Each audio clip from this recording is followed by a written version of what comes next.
Okay.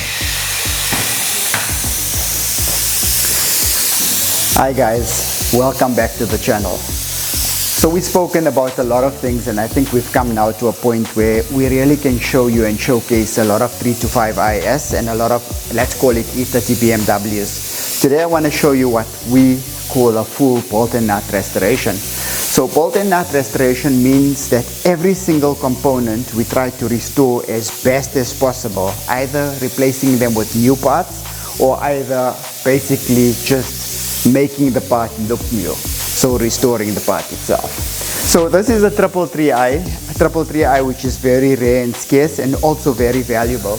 I just want to show you a few places on these cars that really get bad and parts that really need to be repaired. And putting a car on a rotisserie is one of the ways when you strip it down to bare shell, where you can actually see where the flaws lie.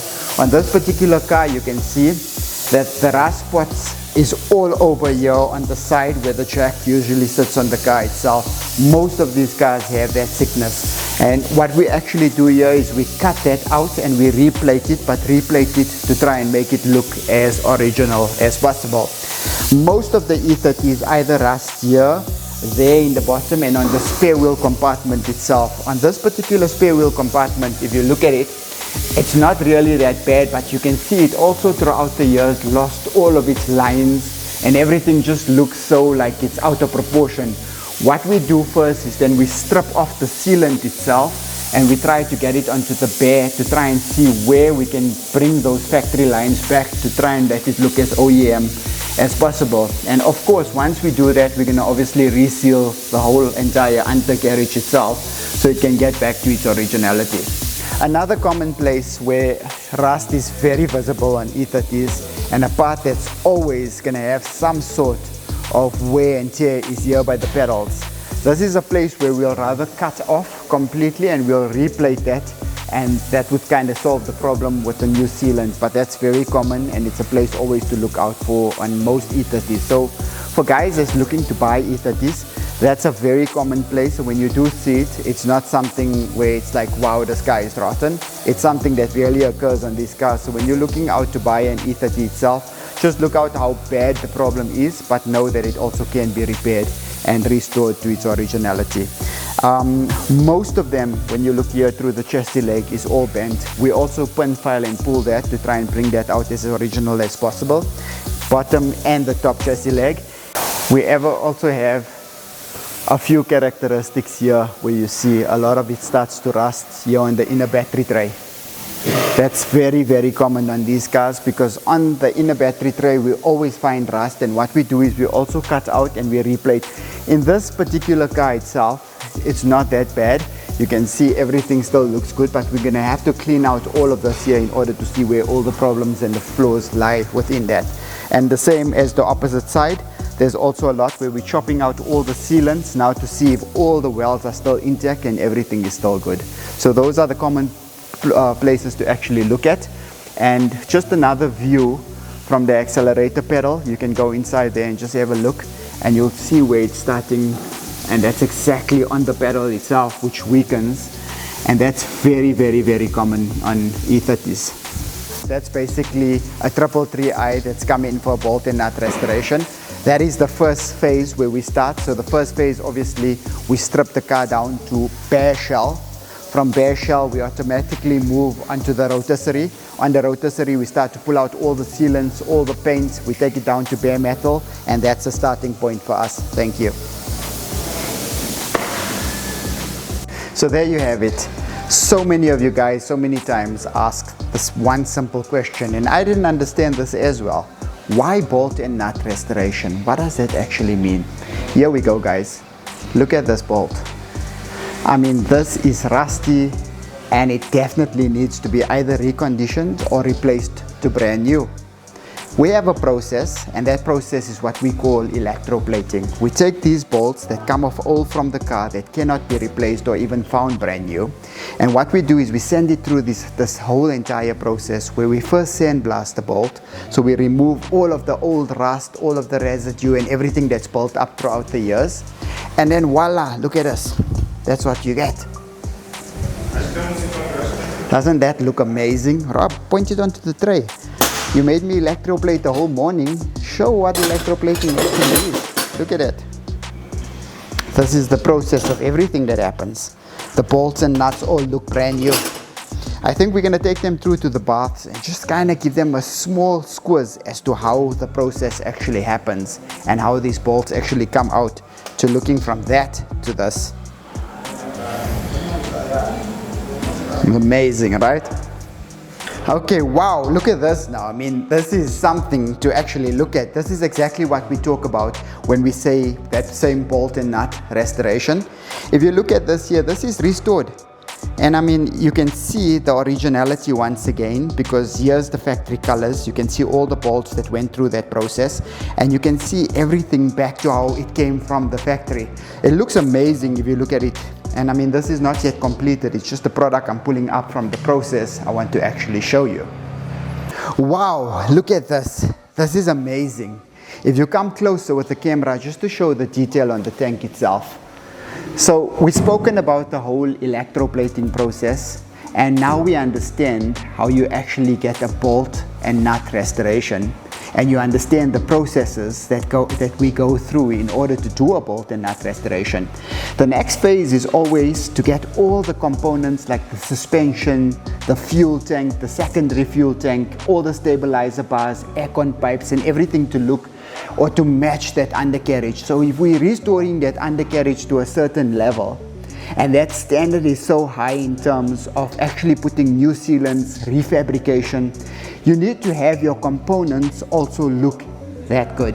This is what we call the powder coating process, where we take off these components, we then sandblast them down, and then we powder coat them in order for them to look brand new. To me, that looks brand new. You guys, you let me know from your comments. Another amazing detail that you can look at is all these bolts that are actually, and the studs and everything that you look onto the diff itself. Everything here is also plated, and everything inside is also restored. That looks amazing, and to me, when you're looking at the undercarriage of a car, this is the first part that actually strikes, because it's the lowest, and the first part that you actually look at when you look from underneath the car itself. I think this looks stunning, and this is a detail that I love to make come out. It's a detail that I think every guy who restores a car should definitely look at, and it's something which makes our builds look amazing from an undercarriage perspective. So another detail to look at is all the aircon piping itself.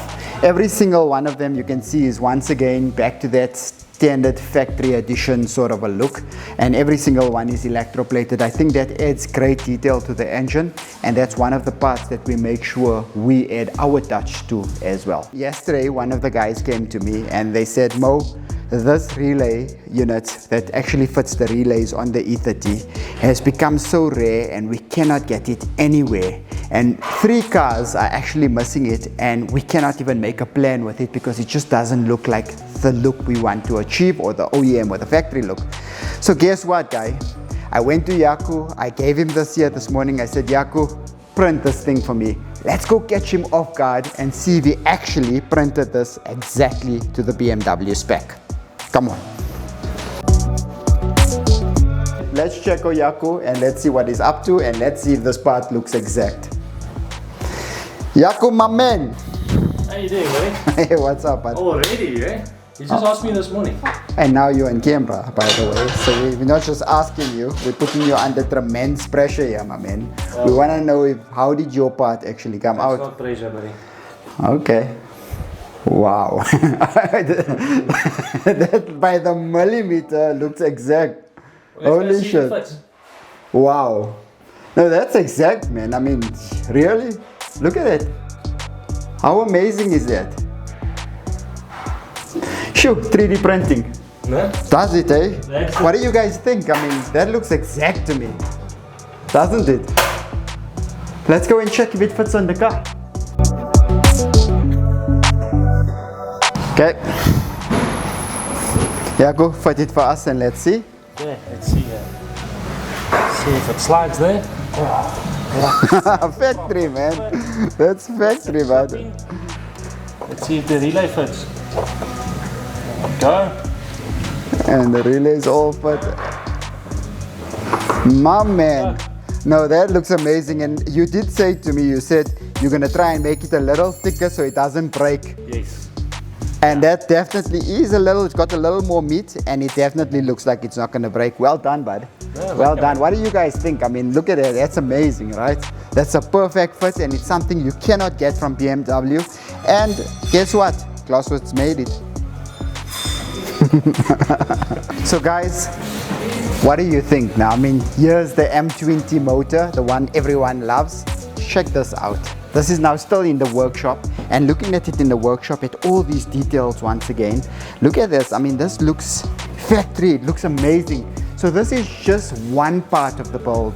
So we went through the undercarriage, we went through the electroplating processes, we showed you bolts and nuts restored, we showed you aircon pipes, we showed you powder coating, and now here's the motor. The only thing left to show you guys is the interior, where we're gonna go up now, and then our speciality, the paint. So awesome, we've now come to our upholstery department. This is now where we make a lot of magic to bring back obviously that look of the 325IS. So this is where we stitch all of our cars, and this is one of our key man, Ernest, that's always giving me the best of quality in terms of upholstery. I mean, if you look at his stitches, it's straight there, Ernest. Yes. You sure? It looks crooked. No. It's 100%. See, that's the level of confidence. It's 100% straight. As you can see, my stitch shows it. Awesome. Show them what you do with the 325IS seats. Show them how you get that to look like it's got that cushion look with the double stitch. Show them a bit of that, Ernest. Do another one. Okay.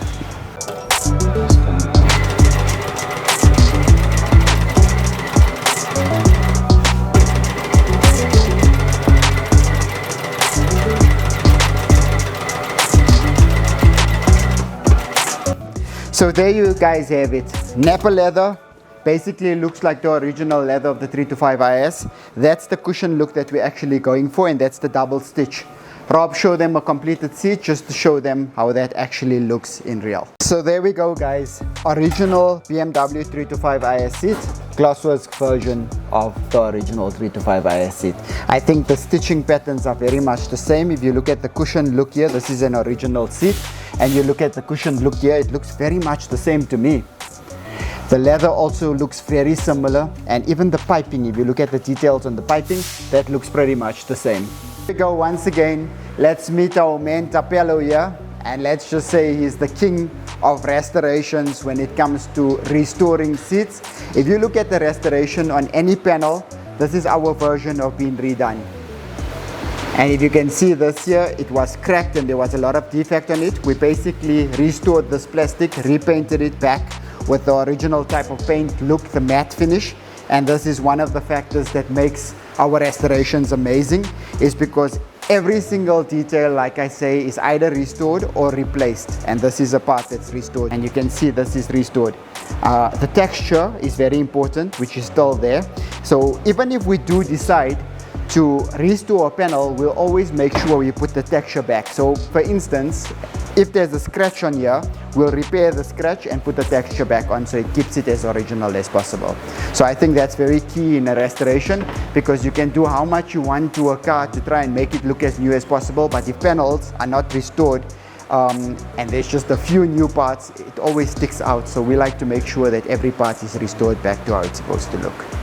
So for those of you who understand a 325IS or any e30 BMW of that sort, you always have one question, or you always think, okay, fine, if I restore my car to the fullest and I go to the best type of upholstery place to try and get the upholstery to look as original as possible, how do I duplicate this? And this is a very important part that I always stress upon. If you look at this, this is very difficult to get that originality of this. It's almost like embedded, like a stitch embedded, but it's obviously not a stitching process, it's machine process. Now, it cannot be done, and I haven't seen any machine in South Africa that actually can put that back the way it's supposed to look OEM. So what we do is we'll rather restore the panel, put back the texture, and keep that panel rather as original as possible instead of recovering it with leather. I don't think that actually looks nice, and you can see it immediately, it doesn't have that original look to it. So this is one of the things that if you do decide to buy an E30, try and find the panels that looks at least as good as possible. There is so many processes that we actually can do to revitalize or bring it back to that original look, but it also depends on the panel itself. If it's torn, there are ways that we actually fix it. Like on this particular panel, there were a few tears on it, but if you look at it now, it almost looks original and it looks as good as possible. And also it has that satin look to it. It doesn't have that glossy shine, so it looks amazing. It looks OEM. Let's look at this here. This is a dashboard basically that had a few cracks on top of it. We haven't reskinned it because what we're trying to achieve here is to get that original OEM look on this dashboard, on this particular car itself. And there were a few cracks that were in the dashboard, and if you look very, very closely with the camera and you come in, you'll see there was one very deep crack here into the dashboard itself, which we first repaired. And if you look at the texture, it looks perfect. It's almost unnoticeable, and if you look at it from that angle, you won't see anything. But from the angle I'm looking at, I might get maybe 5% of a noticeable part that I know the repair was actually done on.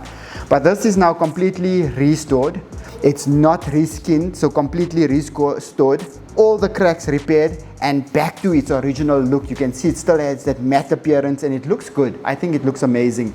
So that's one of the key factors in our restorations. So at Glassworks, what we try to aim at is to try and get the best to the original look itself. And if we can't, then and the last and final result is to reskin, then we'll reskin.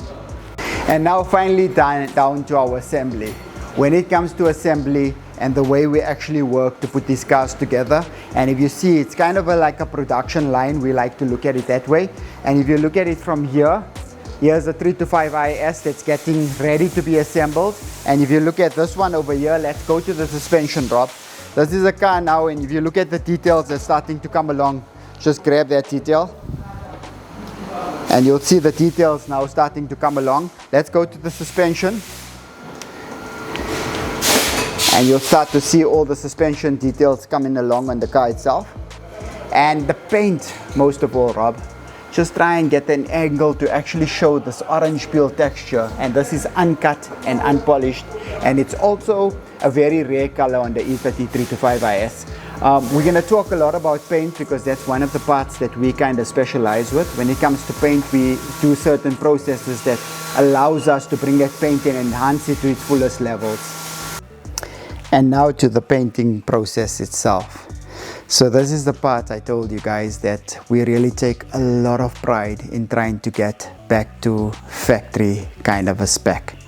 So I know this entire video you guys only heard of original and the word original used in so many different aspects, but that is kind of what we try to achieve when we try to do a full bolt and nut restoration.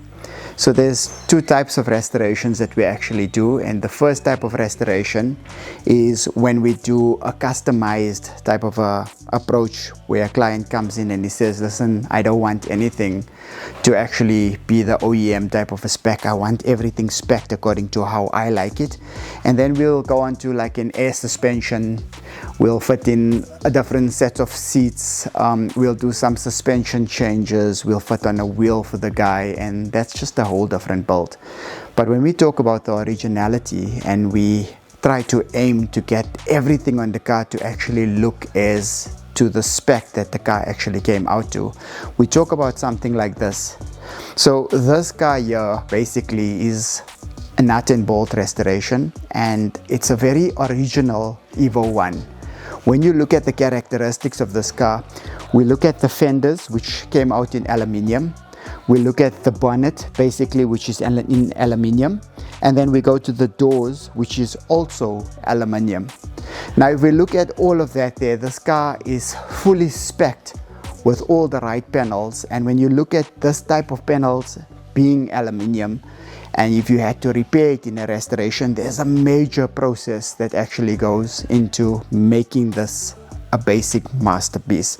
So the paint process itself, there's a lot that actually just goes into paint, and a lot of people question Why does it cost so much to paint a car or to bring it back to the original paint? So you'll never get a car that will have the original factory paint on it, but you can get as close as possible to having the original paint. And when you think of original paint, you talk about a certain texture, and that's the hype word I think everyone uses right now, and that's the orange peel. Orange peel usually in a factory is sprayed with robotic arms. In this case, okay, so we basically use our own process, and that's spraying by hand. We have state-of-the-art boot technology where we use the right filtration systems and a dust-free environment in order to give you the best possible result. So when it comes to paint, we always ensure we use the best possible quality. On this particular car, when you look at the paint job itself, you see that it has a very high shine. That's all clear coat dependent. So it's not just the quality of paint that we actually use, but it's also the process of how we spray that clear coat onto the vehicle itself. Our cutting process, we use the most advanced products in order to give us the best possible finish. If you look at this car right here, and this car literally just came out of our spray painting process, was assembled, and in the assembly line, coming back now to the detailing facility, all we actually do on our paint is denub and polish. So what we do in that process is basically cut down the runs and small defects from dust which sometimes is present in the air. Once we get to that, we basically just denub that off and polish, so we still have the clear coat on the car. We haven't cut that down with the sandpaper process and left you with no paint. Let's take a look at this car and just see what the details are and how it actually looks. It has such an OEM look, and every single factor on this car, if you look at it, all has that factory appearance. It looks like a car that just came off a production line. Okay, so the last and most important process, which we all love, is the final look of the car. So if you look at the final look, we go through that whole detailing process. Detailing process means that we are going to polish this paint to the highest shine and quality. So it's either we're going to go and protect the car with using paint protection film, or we're going to just protect it using a ceramic coating. Let me take you around our workshop just to show you all the finishes that we provide to our clients on a daily basis. Let's start off with this car, Rob. Let's just get a close-up onto that paint, just so that the viewers can see the details in the texture of the paint itself and the flow.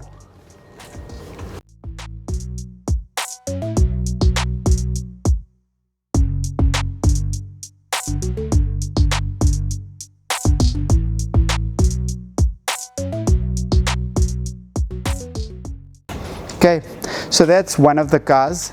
Let's go to another car and just show the detail once again on this red car.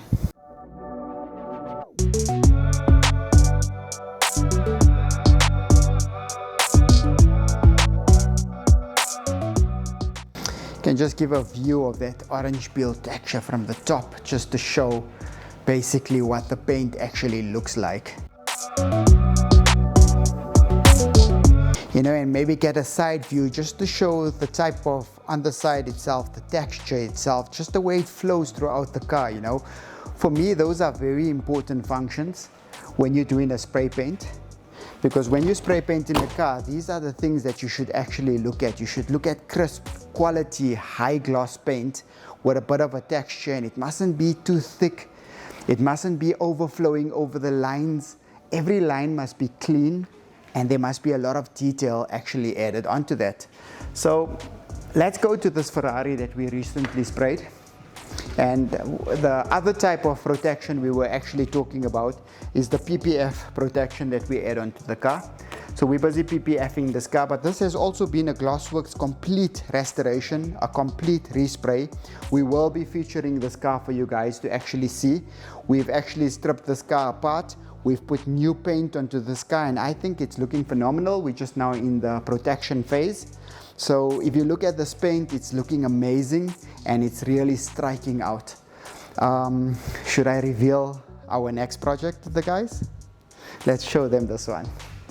Guys, this is a custom one-on-one. If you look at that wheel, This is a car that's coming, Rob. Not too much information for now. Just show them this paint job that we just recently completed. It's a very nice car, guys. Stay tuned to watch that car. It's gonna come up soon. And I think that is another beauty that we're gonna release. This has been one of our restorations that we've recently done. It's a full restoration. You can see the paint, it's looking amazing. A lot of detail been added onto the sky, and we will be featuring it on the channel very soon.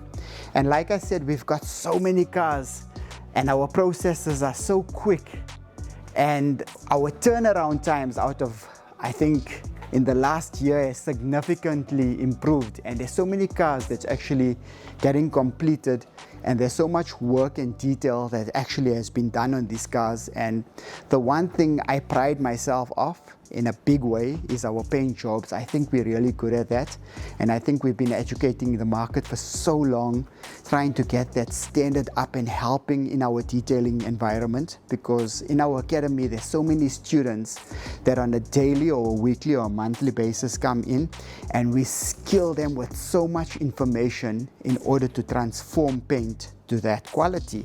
And it's a beautiful quality to actually look at. It's actually eye candy. It looks amazing when you look at the details of the paints itself. I'd like to conclude this video.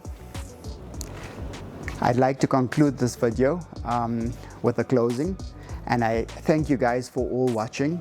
And if you liked this content and you want to see so much more of this type of content, please click on the like and subscribe button. And please guys, don't forget to subscribe, because we want to give you more content. We want to bring so much more to you guys and show you so much more of the processes that we use at Glassworks. A lot of you guys are asking what actually happens in our training academy. We also want to show you what we train people to actually do in order to get to those finishes. Thank you once again for watching, and we see you again soon.